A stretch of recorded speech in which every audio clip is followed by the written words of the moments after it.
It's warm. If you can get a calm day, the sun is just so warm. And I'll never forget on my LCI, I wasn't on duty then. I just went out on the deck and laid down and watched the dolphins race alongside, just jumping out of the water, right along with the ship, like carrying a conversation. And, that was a nice Good time, memory. I thought. Yeah. I've talked with enough people to know that there's good and bad and boring and scary and all of it. You got a piece of everything there. Well, I want to tell you about the scary part. If you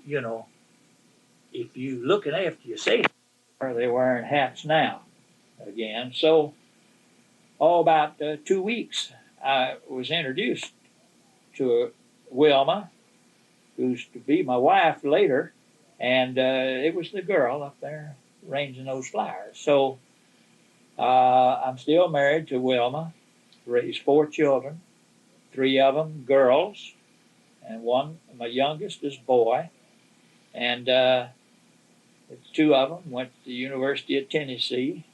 No, 3 of them. 3 girls went to the University of Tennessee, and a son, Maryville College, on basketball scholarship.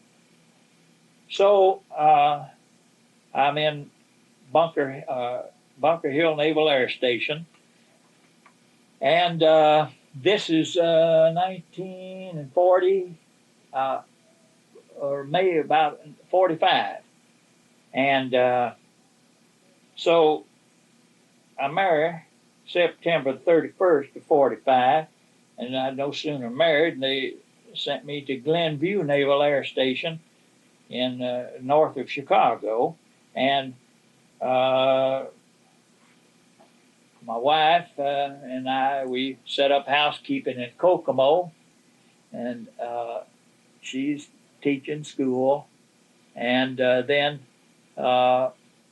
we learned that we're going to expect our first baby, and I'm up in Chicago, so I come back on weekends to be in Kokomo with her. So she finally moves up there to Denview. I had one little old one-room apartment with a sway-back bed with a shared bathroom with 2 other couples, and we cooked, ate, slept in one little room, and on the wall was a water closet from an ancient commode. But we were happy, and so on July the 10th, my wife has this baby, and I get my orders for demobilization for July the 15th. So I go to the hospital, Naval Air Station, or Great Lakes, it is, Great Lakes Naval Hospital, and told them what my problem was. I says, I'm being demobilized the 15th of July, but my wife's she's just had a baby, and I'm just wondering if I can stick around here long enough for her to get back on her feet. As it so happened, they were keeping her anyway 2 weeks. So when we left there, I had everything packed, and I picked up my wife and baby at the hospital, got on the train, and went to Kokomo, about 100 miles away. And we set up housekeeping there, and about 7 months later, well, let's see, my final active duty was October the 10th, 1946. That's final. That was demobilization date, because I had no leave here in the state for my whole duration, so I had 90 days coming. So after that demobilization, I went on back to work for the airline in Indianapolis. So I went back there, and I was with them 7 months. And my left eye went blind. All of a sudden, just wham, bam. And so I was driving 50 miles from Kokomo to Indianapolis and then back every day. So my eye went blind, and so I checked into VA hospital at Indianapolis. And so they said, well, you got a detached retina. And so they operated on it, and over a period of 2 years, it began to function. But they thought they was going to lose my right eye in the same period of time. And so after 2 years, I was allowed to take off these little black glasses that would just let light come in through a little hole. Back then, they didn't know how to operate. And so it was really an experiment, and it worked fairly well. So over that 2-year period of time, I got to had plenty of time to think, and I wondered, well, what would cause this? And so I thought it was the explosion, blast in my face, which I caught. My head facing this explosion. Caught all that, and then they throw him in the air and drop him back on the deck. And so I wrote a letter to the Navy Department just explaining to them what the situation was. So they ordered me, called me back to duty to report to Bethesda Naval Hospital. That was around December of 48, I believe. And so I reported to them, and I didn't know what they were going to do, but they examined me and all that. But they put me, had to appear before a retirement board. I didn't know that. And so they talked to me about what happened and everything. So in about 2 weeks' time, they told me they were retiring me, full pay from, or, you know, at that time, it was 3/4 pay of the. So I was retired to be effective February 1st, 1949. And that's really just the beginning. You know, the problem really is, the sad problem is service-connected disabilities of troops, sailors or servicemen. You can't go out into private industry and get jobs. They won't hire you. Now, they don't tell you that, but they won't hire you because of insurance reasons and so forth. So that actually is not quite fair. I mean, so you have to do a lot of adjusting on your own to find a place where you can still function with your disability. And I've been lucky in that. Now this eye here is no good. It's just glass. Now this right eye, and when it's finally, you know, just gone. And so this right eye, depth perception is not as accurate as it would be if it had the left.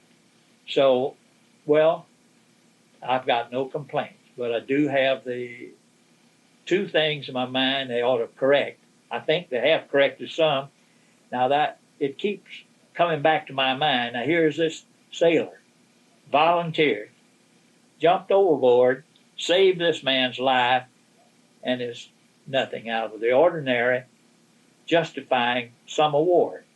Now, I reflect on that in this respect, to put it in proper context.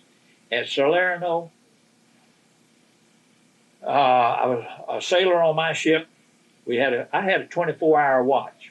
We were on what you call, we were on battle station all the time, skeleton. So if anything happened, we could be right in action right away. This aircraft spotter says there's something coming in. Airplane. Spotted an airplane way off in the distance. He called it in. Looked, yeah, it's there. And just a minute or so, he says, say there's something coming in, certain direction, bearing. And sure enough, it was there. It was the first radio-controlled bomb the Germans had. And it comes in, and I was sitting right close to this cruiser, USS Savannah. And it comes right down into that Savannah ship. It never fired one shot. it could have thrown up and had the ability to throw up a canopy of fire that probably could have shot that slow-moving glider. It was a kind of a glider thing, you know. And so, okay, I've still to go to Washington and check the ship's log on what their report was during that happening. And I'll bet you they've got oodles of officers that got awards for damage control inside that big ship. That's regular Navy, see? And there's a difference between the reserves and the regular Navy. And that kind of sticks in my craw a little bit. And I haven't been able to do a thing about it. Well, it won't be done about it. Nothing will happen. They say the legislation prohibits reviewing those now. But in my report, when that bomb mining happened, I put this sailor in for an award. And they never honored it, never even responded to it.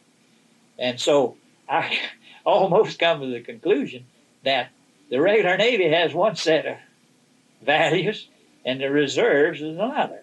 There are people who feel that way about the Army too. Yeah, yeah, and that's here's the thing that's so dangerous about that.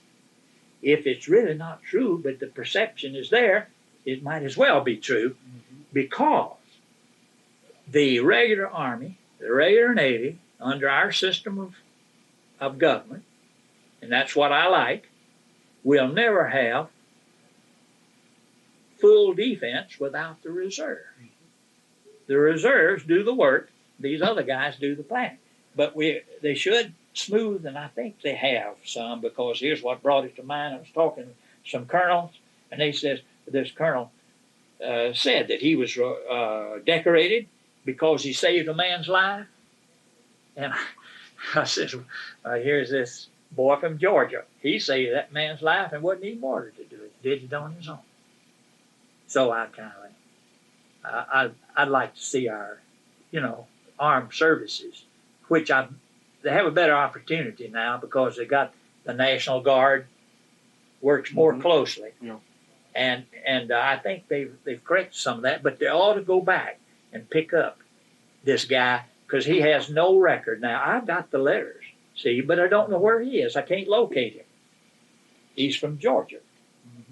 The fellow that got killed was from Georgia. And I sure would like to, get that straightened out. Congressman Duncan, he wasn't able to get any help. The Navy Department says that we're unable to do it because they put a deadline on reviews, but they never advised me there's a deadline. So how in the heck would I know to act? So one more thing. What I'd like to end up by asking, is there, looking back on it, is there anything special that you want to highlight, that you be sure that I know and anybody else who hears this tape knows about World War II? And I can pretty well guess, but gosh, I don't know.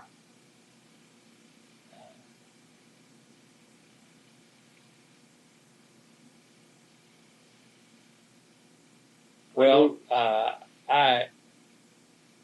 my advice to any man going into the service is this: if you go into the service afraid to die, then don't go in, because you're not going to be effective at all, period. And if you do go in, learn your safely how to do what you're supposed to do. Because if you're dead, you can't help. But if you're alive, you can help. Now, so many of them say, well, I don't want to die. Well, then they better not get in the service, because you can die in just merely maneuvers. I've seen, didn't see it, but I was on these maneuvers because of the carelessness of somebody. The ramp on these personnel LCVPs dropped prematurely and just shoveled a whole boatload of troops weighted down 100 pounds on their backs, see, drowned like dogs. Well, I mean, so there's a safe way to do things and be very effective. And fighting a war is like anything else. If you do it right, your chances of success are greater. And it's just simple as that. And go to bed at nighttime saying, have I done my best? Have I done what I supposed to have done? And if you do, you're going to have a clear conscience and you're going to be able to be more effective. You can't run scared. And those that run scared, they lose their equilibrium. I can give you an illustration real quick. All right, when the ship was mined, I had two rafts, one on the starboard side, one on the port side. And so there was a white guy there, smart, 12th grader. And so I asked him to take that raft and go get those guys out there in the water. And so we've had maneuvers on how to do that. You get the retaining line and hold it and cut your raft loose or untie it. All right. He released the raft and didn't have the retaining line. So there goes the raft out there. Okay, I turned to the port side, and here's this 6th grade black from Indiana, and this other 6th grader. I don't know how they both came together right there, but they were. And I told him to take that raft and go out there and get those fellas. They did it. 6th graders. So I don't know how you explain that.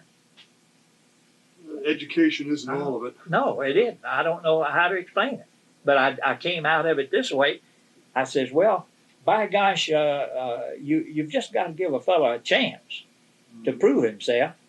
And I can say this. There was several who, we didn't have one black on the ship. I'm from Mississippi. And so Mississippi is supposed to be the bigot of the nation by people, but it's not so. Just the same, they'd come to me with tales about the black boy. They couldn't substantiate nothing. And I told them, I says, listen, I don't want to hear no more about this unless you got the goods.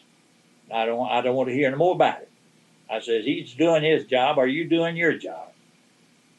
So we have lots of blacks in the service, and you can't put a label on them beforehand. You're going to say, let the action speak louder than the words. And this guy worked out all right. Oh, he worked out fine. You darn right he did. Actually, he was my valet, if you want to call it. I never used him that way at all. I just that wasn't me. I can eat my own food. I can serve my own plate. And I wanted him to do like the rest of it. He's a sailor like the rest. And he got his promotions just like the rest. And I didn't curry favors with none of them. They did their work.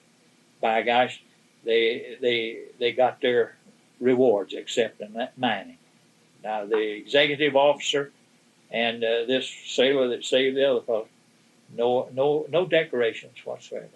Have you ever had a reunion of those guys getting together for your well, they weren't, but 33 of us, and you can't find them. You see, they won't. The service won't give out addresses on them. Now you can put in a letter addressed to the service, and they will, and then you write in the letter what you want forwarded on a self-addressed envelope, and they'll put his address on, and if he's interested, he'll answer back if he's alive. And these are scattered, so I got it highway. They were all over Brooklyn, had them right off the streets of Brooklyn. But I will say this. I had good officers. I had good men. How I account for their functions is it was successful. When I hit that mine, they functioned. Remember when that ship was in front of me and we were going to have a head-on collision out in the middle of the ocean? They could have hesitated on giving me that full steam astern. They could have hesitated. They could have froze up. They could have delayed. If they had, we'd have had the collision. As it was, got it immediately. And shoot, they were good. They were good. We never damaged that ship one iota. And many times higher, ranking officers would come and volunteer and say, your ship came in real pretty. It's real smooth. You see? You don't do it by yourself. At Salerno, I forgot to mention this. Commander, but there was a Commodore Zimmerly, American representative in the British task force at Salerno. Mm-hmm. And he's the one that was in command of the convoy that we LCIs came over in. He was the commanding officer. He was Captain Zimmerly, and they promoted him to Commodore to match up with the British at Salerno invasion. And when on the 10th day, I got my orders to join the convoy and go back to Africa. 2 Focke-Wulfs came in, and by gosh, one of them dropped a bomb right off the stern and knocked out my port propeller strut that supports the propeller. The propeller was just unsupported and flopping in every direction. Well, that's how close it was all the time. That was the 10th day. On the 9th day, Commodore Zimmerly pulled up along in his flagship, pulled up alongside this little old ship of mine. It's 200 feet long. And he says, I'd like to speak to the commanding officer, the skipper. So I happened to be in the conning tower, and I acknowledged him. He says, I want to extend my commendations to your ship, and so forth and so on. Now, I wasn't trained in Northwestern how to get those things in writing, see, or how to get a decoration point blank. They never mentioned that. So I should have said to him, I thanked him then. But I should have said after I thanked him, I says, now, Commodore, would you put that in writing so all my men will have for their descendants a record of this commendation? Never occurred to me that you'd have to do a thing like that. Yeah, you'd think that they would take care of that. But they didn't. They didn't. And so the only thing we can live with, he said it. He said it, and you know it. Yeah, and you but told the crew, I'm sure. The crew heard it. They heard it. Because, see, when a ship pulls up beside another, it's kind of like, visitors have come. So that's the way it went. And I again think that it's the difference, regular Navy, reserve. It's just hanging in there. That's all right. They'll be out of the Navy in a few years. They'll be out and all that stuff. But that's it would have been nice to have. That ship deserved commendation. Yeah, it sounds like it. I gave full report. I've got my reports, but the men don't have it. Yeah, the radioman, I hope he made a copy for the ship. He did all my typing. So, well, that's the complete story. I thank you very much. I thank you.